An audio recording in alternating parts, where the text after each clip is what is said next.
welcome back to the channel. My name is Brad, and you join me once again in my mission Overland Summit. Yes, it's in the garage, but I had this grand plan of filming the trip and making like a little movie out of it, more for me, but also sharing with everyone that watches the channel. But I figured since I didn't do that, I'll explain why in a minute, I would share how the trip went. So I left from here on the East Coast and went out to Colorado and back for a grand total of about 4,500 miles. And I'll share how everything went, the good, the bad, and what now I'm fixing and why I'm in the garage with the trailer instead of out in the middle of nowhere with it. For starters, the Jeep did fantastic. I have a 2020 Jeep JL. I do have a 2.5-inch lift. It's actually like 2 3/4-inch lift. It is a Frankenstein Mopar lift. I have some videos down below. Make sure you check them out. It goes into more detail about that interest you. And I am towing my Mission Overland Summit trailer, which is a 2022 model. I left the tanks empty so the trailer would be as light as possible, and I really leaned down into gear I was taking with me just for the gear I needed for the trip we were taking. The Jeep did fine across the plains, across Missouri and Kansas and into Colorado, and even good in the mountains. I averaged about 14.5 miles to the gallon, and I thought that was pretty good because on any other day without towing a trailer, I get about 16 to 17 miles to the gallon, so I thought I did pretty good there. The performance is good. Obviously, when you get up in the mountains and you get out of Denver on I-70 heading west, you are climbing up from, about 5,200 feet all the way up to almost 12,000 feet. It does feel like you have it does feel like there's a loss of power in the Jeep. Obviously, you're towing, additional almost 3,000 pounds, 2,800 pounds extra with the trailer. So I wasn't going 65 up the hill. I was going about 50. I wasn't pushing it too hard because I had to make it all the way back home, all the way across the country. But it did fine. I made it up the top, the other side.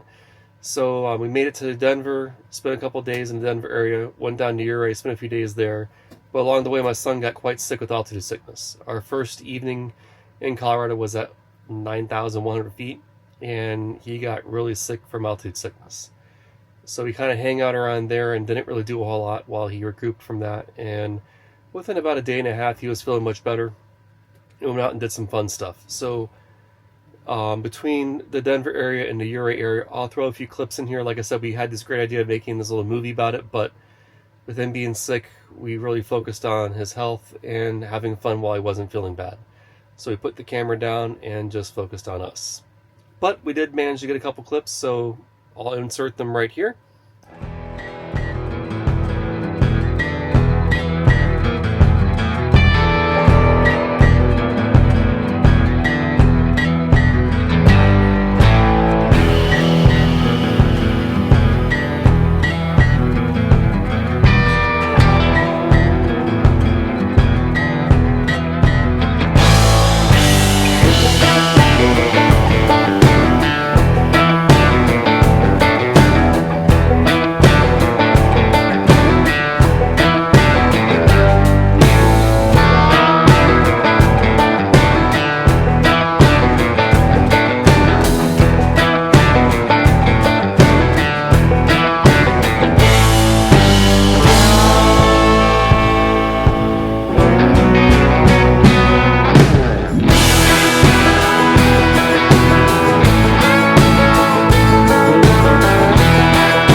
whole trip was about 18 days from start to the time we got back home. Everything was good. The AC in the trailer is fantastic. We had 100-degree weather when we checked in. Our spot in Kansas City, on the west side of Kansas City by the Lawrence area, it was 101 degrees, no wind, and bright sun. And inside the trailer, when we opened it up, was 105. And within 20 minutes around the AC, it was 75. And it maintained that for the rest of the night. It did fantastic. So the only thing I would notice with the AC unit is my converter. I did change it out. I have a different converter. I don't have the WFCO 8730, I think it is. I have a Progressive Dynamics 4100, and I have a video down below if you want to see about that. But it only puts out about 35-40 amps when you have everything up plugged into shore power. So when you're running the AC on max, you are pulling from the batteries as well as shore power. So you will drain the batteries if you leave it on max, but once you put it on medium or low, or even eco mode, you're charging the batteries and you still have the AC on it long. Works perfectly fine. The Starlink setup worked fantastic. I have some updates on that too. I ordered a Starlink Mini when it first came out, and I finally got it in, and I'm super happy to show what I have for that, and I'll put that in a future video. But the Starlink, I had a mount for it on top of the trailer. I'll put a picture of what it looks like right over here somewhere. Fantastic. You pop it in there, and I had it come through the AC port. I built a grommet on one of the covers. No problem, and the DC solution worked the entire time we're out in the West Coast. And the service was very good. I was only about 30 milliseconds response time, and I was getting 150, 180 down and about 20 up. So considering that you're in the middle of nowhere and nothing else works, it's great. Now for the bad. Now, when we first got up in the Colorado area, we were at 9,100 feet, and it was in the 30s and raining. And we woke up in the morning, it was about 33 degrees, so right around freezing, and it was cold inside, so I went to turn the heat on. It fired up, lasted for about 5 minutes, and shut off and threw an air coat. I spent hours troubleshooting it, trying to get it back running, because we were going to be at altitude for a good part of the trip. And during the day, while it does get into the 50s and 60s, at night you're still messing with the 30s, especially if it's raining. It gets really cold quick, right?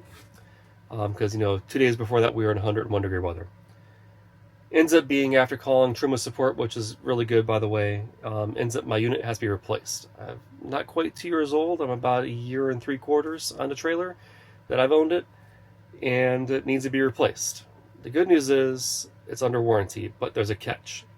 If you have a Mission Overland Summit trailer, or any of the Mission Overland trailers, or you have a Truma Combi, or any Truma product in your trailer that you have, or RV, you also register your serial numbers of your Truma gear. With Truma, it gives you a second year coverage for free. So I did that, and I'm covered for a second year, so I'm taking it to a service center. It'll be there for about 2 to 3 weeks while I diagnose and replace it. It is a bit intensive. They have to take the top of the bed off. I talked to them, but the service center about it. They said not to worry about it. They always put the heater units in the most awkward spots, and they're perfectly capable of taking it apart. The good news is it's under warranty, so that's good, because they're about just shy of $3,000 for the unit with the installation. So I'm happy it's getting done by warranty. Realistically, that's the only problem we had. We had this thing in, like I said, in freezing weather, all well over 100 degrees Fahrenheit. And we also had some really nasty rainstorms come through, and on the way back we got stuck in flooding in going through St. Louis. The trailer held up really good, no water ingress, everything worked really well. The only problem we had, besides the heater going out, was humidity.